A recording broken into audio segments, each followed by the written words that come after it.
Olá pessoal, dando continuidade às nossas aulas sobre os segmentos sonoros do português brasileiro, nós vamos agora falar das vogais, né? Nós vimos em aulas anteriores as características dos segmentos consonantais e agora vamos falar das vogais. Em um primeiro momento eu gostaria de destacar duas diferenças em relação aos segmentos vocálicos e aos segmentos consonantais. Como nós vimos antes, os segmentos consonantais, na sua produção, a gente mobiliza uma porção bastante extensa do trato vocálico. Por exemplo, quando a gente vai pronunciar um som bilabial.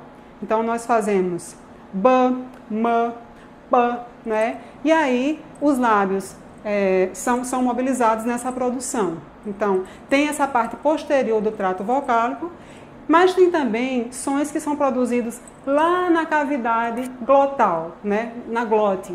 O som, por exemplo, de r, né? O som r da palavra rato, parto, né? E etc. Então, na produção dos sons consonantais, uma grande extensão do trato vocálico é mobilizada.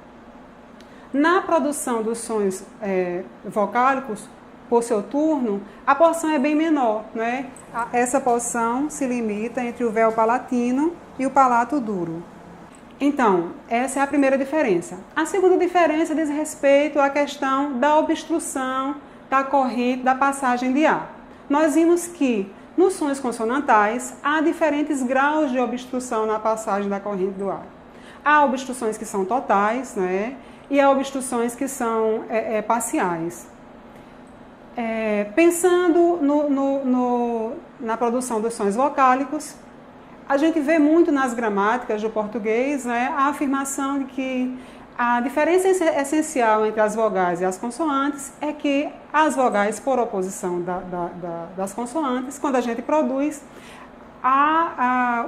o ar passa livremente, não é? Na verdade, não é bem assim. Há uma obstrução que é parcial em algumas vogais, né? Não vou dizer uma obstrução, mas é uma determinada resistência na passagem dessa corrente de ar. Quando a gente produz A, E, O, né? Produzam A, E, O, a gente vê que esse ar passa livremente. Entretanto, quando a gente produz I, U, há uma determinada resistência, uma resistência que é relativa. Então, essas são as diferenças essenciais aí que eu gostaria de frisar para vocês em relação aos sons consonantais e aos vocálicos. Essa apresentação de hoje é baseada no livro de Thaís Cristóforo Silva, Fonética e Fonologia do Português, né, da editora Contexto, 2008. Então, nós vimos que na produção dos sons consonantais há 3 parâmetros que são considerados, né? A gente vê o ponto de produção, de articulação, o modo de articulação e se os sons são vozeados ou desvozeados. Na produção dos segmentos vocálicos, nós também temos parâmetros articulatórios que são relevantes para a descrição desses sons. Eles diferem dos sons que são consonantais. Então, quais são esses parâmetros? O primeiro é a posição da língua em termos de altura, ou grau de abertura da mandíbula. Então, é um parâmetro que diz respeito à questão vertical, né? O outro é a posição da língua em termos de anterior ou posterior, que diz respeito à questão da movimentação da língua para frente ou para trás.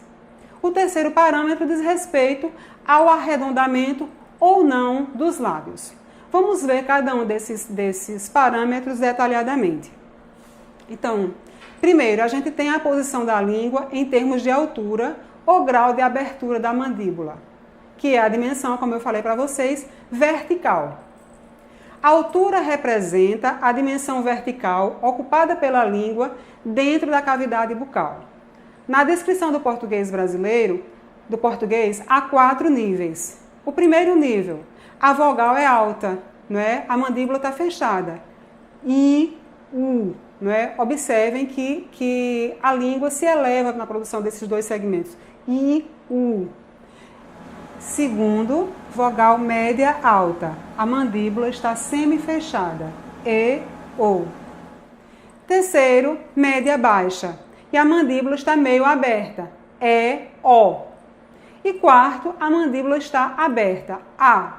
Se nós produzirmos esses sons na sequência, nós vamos perceber uma gradativa abertura da nossa mandíbula. Se a gente produzir I, E, a gente vai perceber I, E, A, não é? Há uma gradativa abertura da mandíbula. O outro critério de classificação dos segmentos vocálicos é no que diz respeito à anterioridade, a proximidade dos lábios, e posterioridade, proximidade da glote. A dimensão é, então, horizontal, não é? Sons são produzidos na parte anterior do trato bucal e sons são produzidos na parte posterior. Então, a cavidade bucal divide-se em 3 partes. Anterior.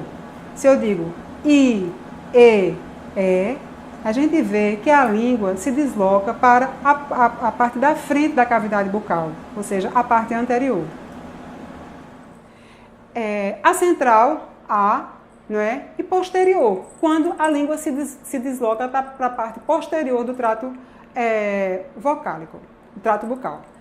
O, U, né?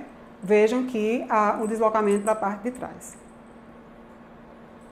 Quanto ao arredondamento dos lábios, né? Esse é o terceiro critério. Durante a articulação de um segmento vocálico, os lábios podem estar estendidos, distensos ou arredondados. As vogais arredondadas do português são O, U. As vogais não arredondadas, I, E, né? Em francês, só uma curiosidade, é que a gente tem esse I arredondado, U, não é? Mas no português não, o I é uma vogal que é não arredondada. Então, nós temos aí os 3 parâmetros de classificação dos segmentos vocálicos. Então, vamos ver agora o inventário fonológico do português no que diz respeito às vogais tônicas. Então, nós temos aí as vogais altas. Vejam aí o quadro, né, das vogais em posição tônica, que são orais do português. Nós temos I, U, são as vogais altas. E, O, são as vogais médias altas. E, O, são as vogais médias baixas. E A, que é a vogal baixa. Observem que nesse quadro aí a gente também pode ver os outros parâmetros de classificação. Então vamos ver. O I, não é? É uma vogal que é alta e não arredondada. E o U é alta também, mas é arredondada. O E é uma vogal média alta, não arredondada. E o O é uma vogal média alta, mas é arredondada. E a gente tem o E, que é uma vogal não arredondada, média baixa. E temos do outro lado o O, que é também uma vogal média baixa, entretanto, ela é arredondada. E temos a vogal A, que é central. Então, esse quadro aí explicita bem o quadro das vogais orais em posição tônica do português.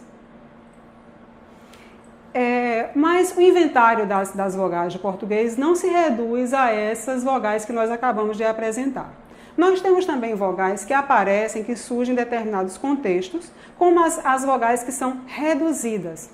Elas ocorrem em português em posição átona. São A, I e U. São intermediárias das outras, do I e do U, que nós mostramos anteriormente, resultantes do posicionamento do dorso um pouco mais retraído ou um pouco mais avançado da língua. Por exemplo, tomemos a palavra povo, não é? Esse U final, povo, não é? A gente pronuncia há um U final aí na pronúncia. Esse U final de povo é diferente do U que introduz a palavra uva, em posição tônica. Então, esse U final, que não corresponde ao U de uva, é um U que é reduzido e ele surge em posição átona. Da mesma maneira, a gente tem aí o A final da palavra casa. Observem que ele é diferente do primeiro A, casa, não é? Ele é um A que é reduzido e que aparece em posição átona. Da mesma maneira, o A da palavra gota, da palavra resta, não é diferente do A da palavra ave, não é? Que está em posição tônica. E por fim, nós temos o I, né? Tomemos como exemplo a palavra dele, né?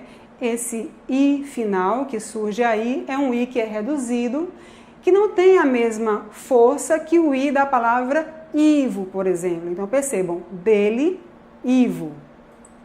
Então, nós podemos dizer que no inventário das vogais do português, nós temos I, U, E, O, E, O, A, não é? Que aparecem em posição tônica, e temos também as vogais reduzidas que aparecem em posições átonas.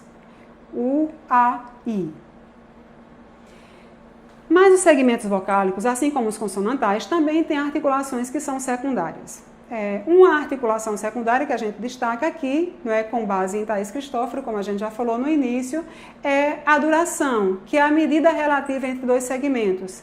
Então, tomando como exemplo o segmento A, nós temos a duração longa, não é, cajá, temos uma duração média e uma duração breve, não é? As vogais acentuadas tendem a ser vogais longas. Observem, avô, pá, pé e p. Outra articulação secundária é o desvozeamento. Normalmente, os segmentos vocálicos são vozeados, mas eles podem ter a propriedade articulatória secundária do desvozeamento. Em português, isso geralmente se dá em vogais não acentuadas em final de palavra: pata, sapo, bode, bote. Vejam, prestem atenção no segmento final, na vogal final dessas palavras, e vocês vão ver que elas são desvozeadas. Outra articulação secundária dos segmentos vocálicos é a nasalização, né? Ocorre o abaixamento do véu palatino e parte do fluxo do ar penetra a cavidade nasal, sendo expelido pelas narinas. Então, nesse abaixamento, a cavidade oral fica bloqueada e o som passa pelas narinas. Nós temos aí os segmentos nasalizados. Nós temos a nasalização. Por fim, o último critério